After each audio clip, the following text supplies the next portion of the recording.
All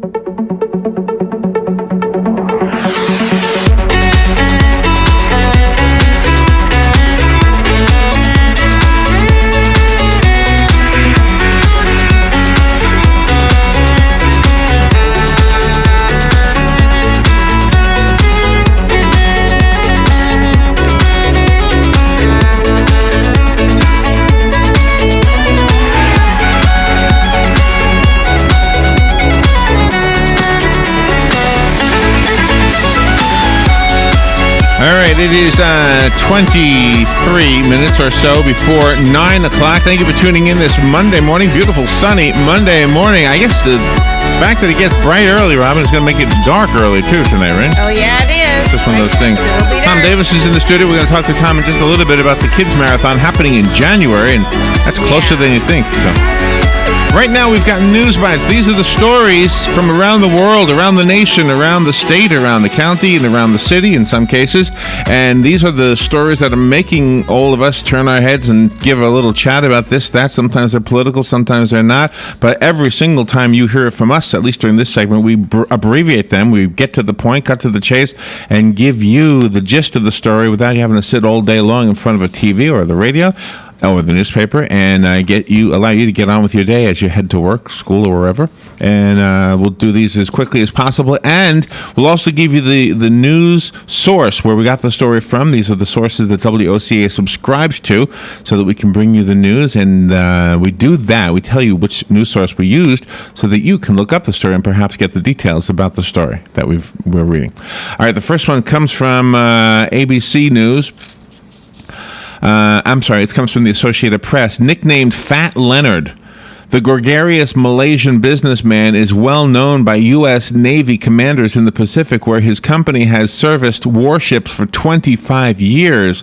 But prosecutors in court papers say Leonard Francis worked his connections to obtain military secrets by lining up hookers, Lady Gaga tickets, and other bribes for a U.S. commander in a scandal reverberating across the Navy. The accusations unfolding in a federal court case in San Diego signal serious national security breaches and corruption, setting off high-level meetings at the Pentagon with the threat that more people, including those of higher ranks, could be swept up as the investigation continues. A hearing November 8th could set a trial date. Navy Commander Michael Vanek Kim Mishewitz passed confidential information on ship routes to Francis's Singapore-based company, Glenn Defense Marine Asia Limited, or GDMA for short, according to the court documents. U.S. Secretary of State John Kerry on Sunday tried to reassure America's Arab friends that the United States will not allow them to be attacked from outside, in an apparent warning to Iran. Kerry specifically mentioned Saudi Arabia, the United Arab Emirates, Qatar, Jordan, and Egypt as nations, alongside unspecified others that the U.S. will defend. Those others likely would include Israel, the strongest U.S. ally in the region. This is a quote from Kerry. The United States will be there for the defense of our friends and our allies. We will not allow those countries to be attacked from outside. We will stand with them. From CBS News. And this is also from the Associated Press. Fire officials say a 19-year-old New York University student may have been trapped between two buildings for as long as 2 days. The victim, Asher Vang Tao, was rescued at 6:25 p.m. yesterday. A fire department spokesman says he's in serious condition at Bellevue Hospital. It's unclear how Vang Tao got stuck between a 5-story parking garage and a 17-story New York University dormitory. The buildings are between Lafayette and Franklin Streets in Lower Manhattan. A spokesman says rescue workers broke through a concrete wall to reach Vang Tao. He was wedged in an area about 6 to 18 inches wide. It took about 90 minutes to pull him out. The fire department says the only way to get to the site is from the roof of one of the buildings. A St. Cloud, Florida mother has been arrested after she was accused of operating a family-run prostitution business that involved her 16, 17, and 18-year-old daughters. Osceola County Sheriff's deputies say that 50-year-old Paula Howard sold her daughters for sex for as little as $20. During an undercover sting, deputies say they found found Howard and her 3 daughters at a bus stop in Kissimmee. According to investigators, Howard waved over the undercover deputy as one of the girls walked up and offered sex for cash, and then deputies said the second daughter did the same. Howard was arrested and booked into the Osceola County Jail. Samantha Howard, age 18, was also arrested and charged with prostitution because she's an adult. The 2 younger sisters are in protective custody because they are underage. The next story is from the Associated Press. President Barack Obama, in a message written for the Huffington Post, is calling on the Senate to pass legislation prohibiting employment discrimination against gay, bisexual, and transgender people. Obama's administration has aggressively utilized social networking to convey its message, and Obama said workplace discrimination is offensive. The president said in yesterday evening's Post that job discrimination against gays, quote, needs to stop because in the United States of America, what you are and who you love should never be a fireable offense, unquote. Obama also said that Congress needs to pass the Employment Non-Discrimination Act. During his presidency, Obama, among other moves, rescinded the Don't Ask, Don't Tell rule prohibiting gay military people from revealing their sexual orientation. Obama says that in the Post that America is becoming more than just a nation. 4 top environmental scientists raised the stakes yesterday in their fight to reverse climate change and save the planet. Climate and energy scientists James Hansen, Ken Caldery, Kerry Emanuel, and Tom Wigley have released an open letter calling on world leaders to support development of safer nuclear power systems. Wait, pro-nuclear environmentalists? Isn't that an oxymoron? Apparently not. Not so much anymore. Embracing nuclear is the only way, the scientists believe, to reverse the looming threat of climate change, which they blame on fossil fuels. Depending on who you ask, they're either abandoning or leading traditional environmentalists who for a half-century have rejected clean-burning nuclear power as too expensive or too dangerous. Opponents cite disasters at Fukushima, Chernobyl, and 3 Mile Island. From CNN News. And the next story is from Fox News. We come across quite a lot of cool technology, but it's not every day that we find something that can literally cool you down.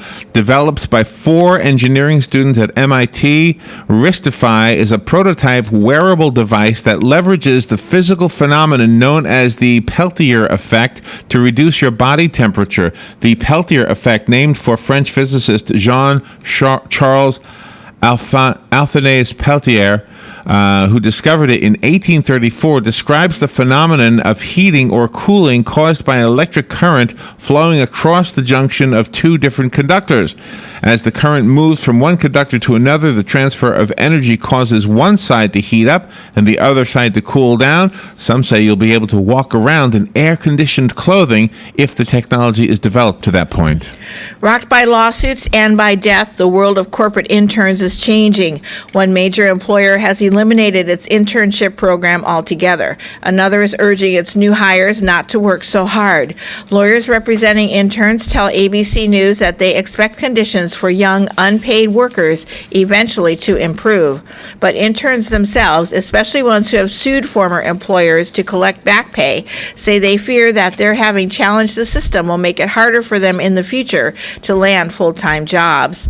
Maurice Pianco, a New York City lawyer whose firm represents young, unpaid workers, says his clients get little respect, whether in an office setting or anywhere else, according to ABC. This from the Florida News Network. Florida's almost failing marks are disappointing for maternal and health professionals involved statewide, and they are promising to figure out why preterm births increased.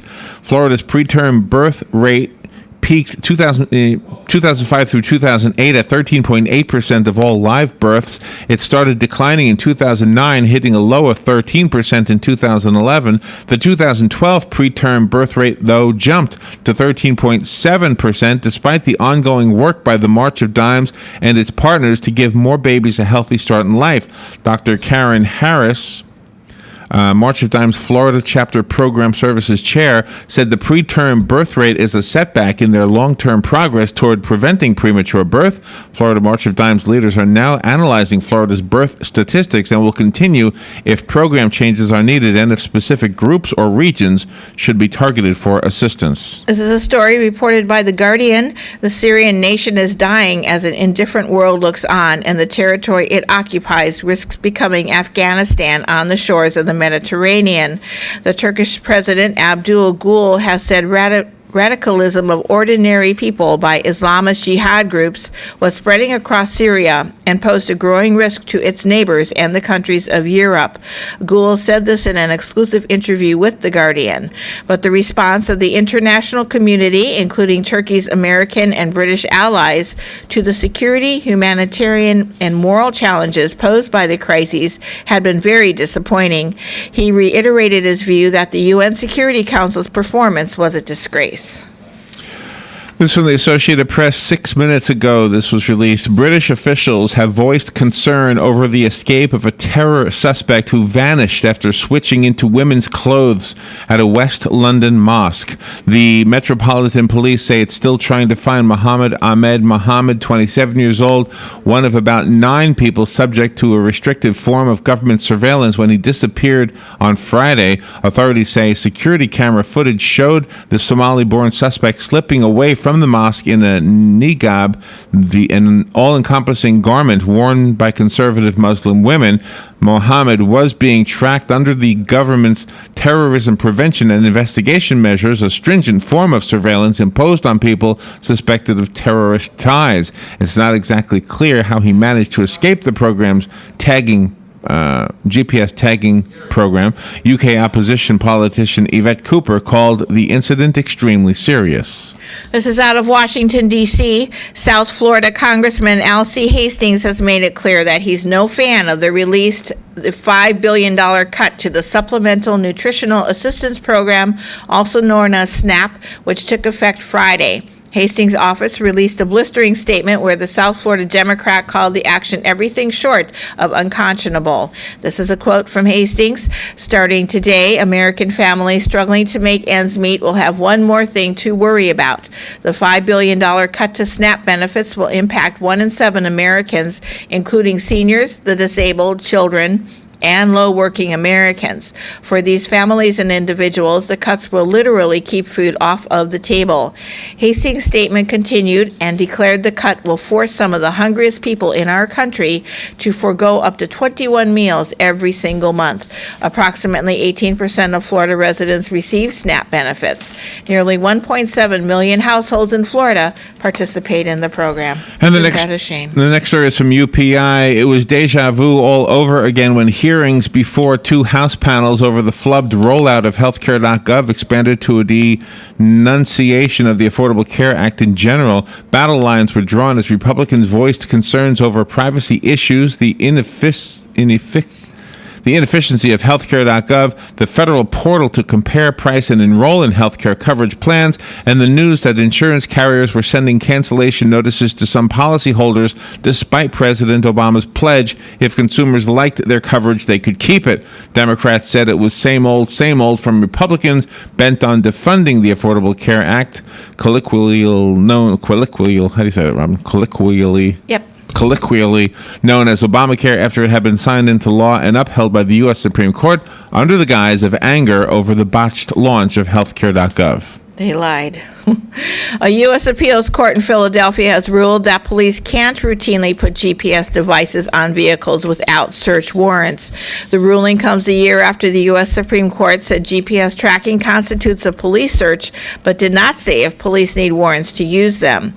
Police put a GPS device under the bumper of 3 brothers suspected in a series of pharmacy robberies and soon tracked them to another burglary. They found pills and other property from the pharmacy in the van. A federal judge threw out that evidence, and the appeals court agreed, according to the Las Vegas Sun.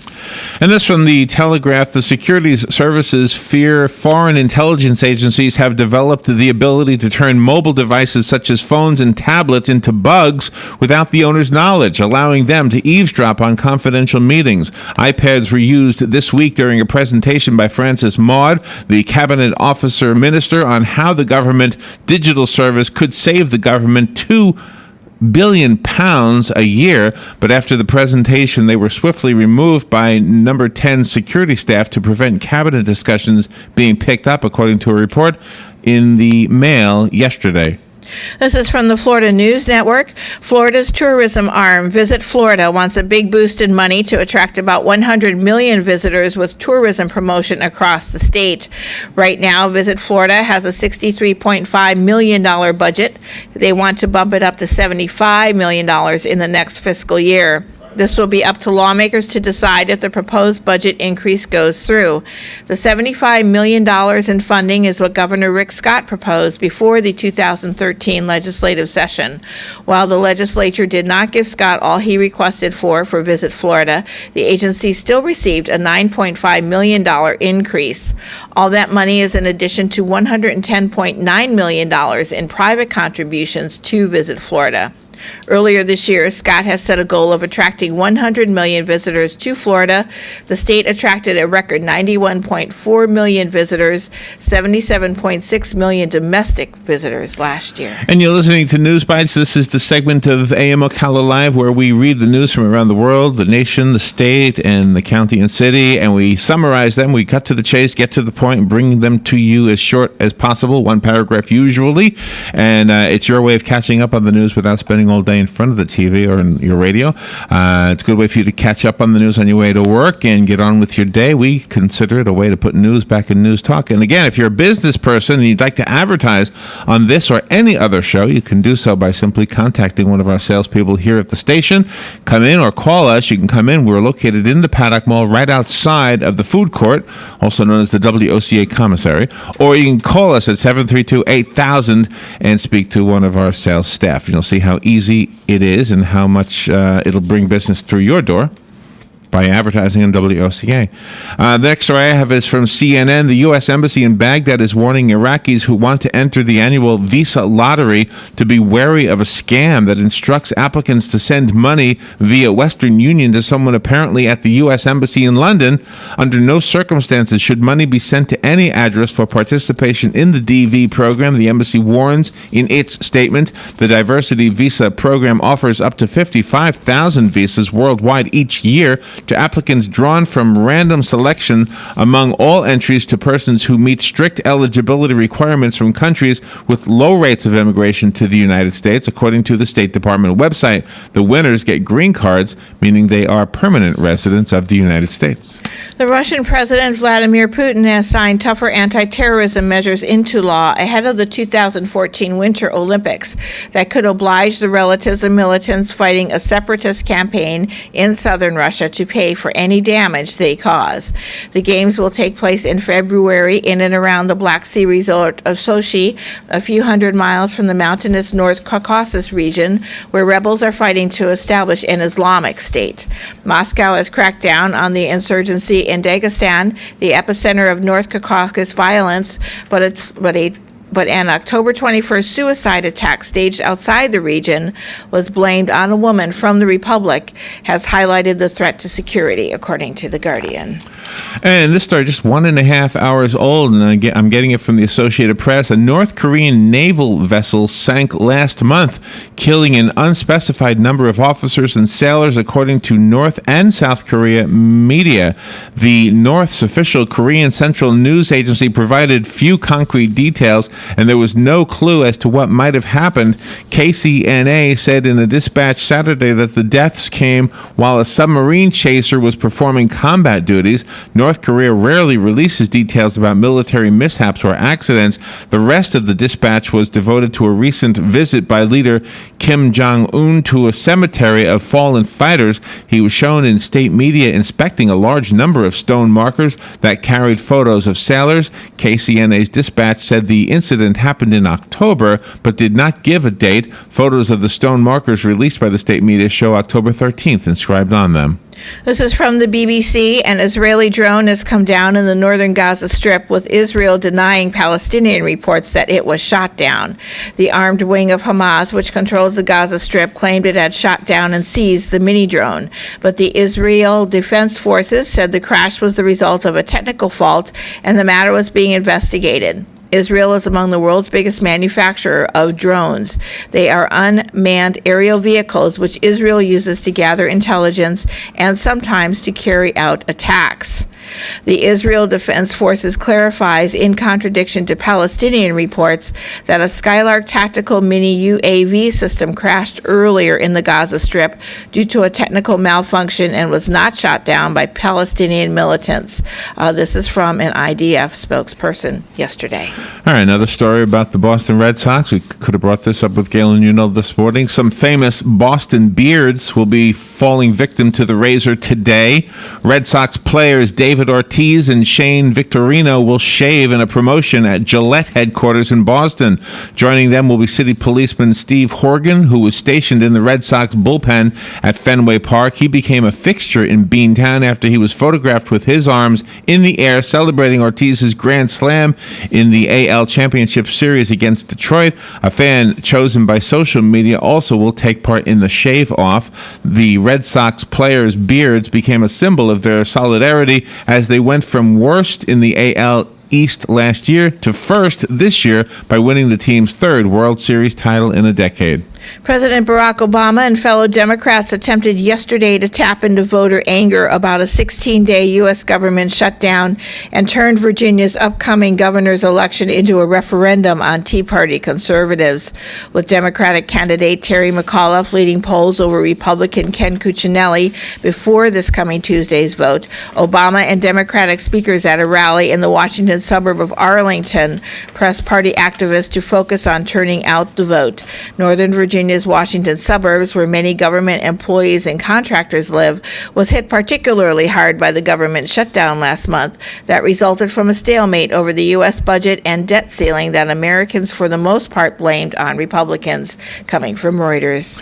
And stately portraits of Tony Blair already hang in the Palace of Westminster and the Great Hall of London's Lincoln's Inn, painted by some of Britain's best-known artists. But now the former Prime Minister's image may be rendered by a particularly famous amateur, George W. Bush. Since leaving the White House, Mr. Bush has immersed himself in painting and, according to the New York Times, is planning a portrait series of 19 world leaders from his time in office. The project would almost certainly include Mr. Blair, who the former president regarded as his closest international ally in the wake of the September 11th attacks. Former U.S. government contractor Edward Snowden should be prosecuted with no chance for clemency for divulging classified information, the nation's top lawmakers on intelligence issues said today. If Snowden had concerns about the U.S. government's electronic spying program, he should have approached Congress and it would have been investigated.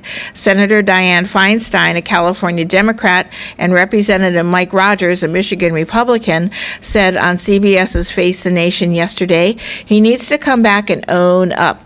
If he believes there's vulnerabilities in the system he'd like to disclose, you don't do it by committing a crime that actually puts soldiers' lives at risk in places like Afghanistan, according to Bloomberg. And the last story comes from the ABC News Network. Disney and ABC will donate $1 million to help provide nutritious meals to hungry Americans this holiday season. The donation will benefit Feeding America, the nation's leading domestic hunger relief charity. The effort, part of ABC's Season of Service campaign, aims to provide fruit and vegetables for food pantries, after-school programs, and soup kitchens in communities across the country. The goal is to provide 40 million pounds of produce to those in need. Disney and ABC will provide $750,000 in cash. The public is invited to do its part by contributing to help a hungry family. For every donation made to Feeding America in November, Disney will match the gift dollar for dollar up to $250,000. Wow. And that is News Bites. Those are the stories we've chosen for this segment. It's stories from around the world that you now know because you've been listening. And how many did we do today, Robin? 25. 25. Not bad. Not bad. 25 stories. All right, we'll take a little break, and when we come back, we're going to talk about a way for you to participate in a marathon here at the Paddock Mall, as a matter of fact, in January to help something. What is it? Helping Lifestyle? 5 points of life. 5 points of life. We'll be right back.